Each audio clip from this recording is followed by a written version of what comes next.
కుక్క తెలివి నీతి కథ. ఒకనాడు ఒక కుక్క తప్పిపోయి అడవికి చేరింది. అది చాలా తెలివిగల కుక్క.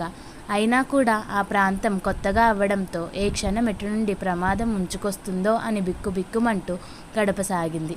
అది ఊహించినట్టుగానే ఒక పెద్ద పులి తన వైపు రావడం గమనించి ఒక్కసారిగా తన ఊపిరి ఆగినంత పని అయ్యింది.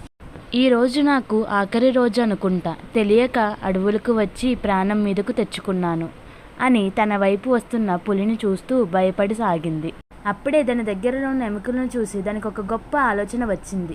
ఆ ఎముకలలో ఒక దానిని కొరుకుతూ తాను దగ్గరకు వస్తున్న పులికి వినిపించేలా, వావ్, పులి మాంసం చాలా బాగుంది. నేను ఇప్పటి వరకు ఎప్పుడు ఇంత రుచికరమైన ఆహారం తినలేదు. చాటుగా పులి వింటూ ఉండడం గమనించిన కుక్క మళ్ళీ ఇలా గట్టిగా అన్నది. కానీ ఏం చెయ్యను, నా ఆకలి సగమే తీరింది. ఇంకో పులి ఏదైనా ఇటు వస్తే దానిని కూడా చంపి నా ఆకలి పూర్తిగా తీర్చుకుంటాను. కుక్క మాటలు విని పులి ఆలోచనలో పడింది. ఆ కుక్క మామూలుది కాదు, పులిని వేటాడి తిన్నది. ఇంకా ఇక్కడే ఉంటే నా ప్రాణానికి ప్రమాదం అని భయపడి అక్కడి నుండి పరుగు తీసింది. అది చూసి కుక్క ఊపిరి పీల్చుకొని హాయిగా నవ్వుకుంది. చెట్టు మీద కూర్చున్న ఒక కోతి ఇదంతా చూసింది. పులిరాజా నాతో స్నేహం చెయ్యాలని, జీవితంలో పెద్ద పెద్ద జంతువుల నుంచి నాకు ఎటువంటి ప్రమాదం, ఇదే సరైన అవకాశం. నేను ఈ విషయం వెంటనే ఆయనకు చెప్పి మెప్పు పొందాలి అని భావించి పులి స్థావరానికి వెళ్ళింది.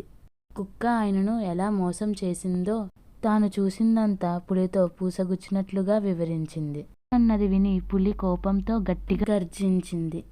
నాతోనే ఆటలా, ఇప్పుడు తన సంగతి చూస్తాను, పద అని పులి కోతి కుక్క దగ్గరకు వెళ్ళింది. పెద్ద పులి కోతి కలిసి వస్తూ ఉండడం చూసిన కుక్క పెద్ద ప్రమాదాన్ని ఊహించి తన తెలివికి పదును పెట్టి ధైర్యంగా ఇలా అన్నది. ఓ కోతి మిత్రమా, పెద్ద పులిని తీసుకురమ్మని నిన్ను పంపి గంట అయ్యింది. నీ మాయ మాటలతో దాన్ని ఒప్పించడానికి ఆలస్యమైనట్టుంది. సర్లే, త్వరగా దానిని పంపించు, నాకు చాలా ఆకలిగా ఉంది. అది విన్న పులి వెన్నులో వణుకు మొదలయ్యింది. కోతి తనను మోసం చేసిందని భావించి తన పంజతో దాన్ని ఒక్కటి ఇచ్చి మళ్ళా వెనక్కి తిరిగి చూడకుండా ఒకటే పరుగు తీసింది. చూసారా మిత్రులారా, ఇలాంటి కోతులు చాలా ఉంటాయి. వాటిని గుర్తించి జాగ్రత్తగా ఉండాలి. నీతి: తెలివిని మించిన ఆయుధం మరొకటి లేదు.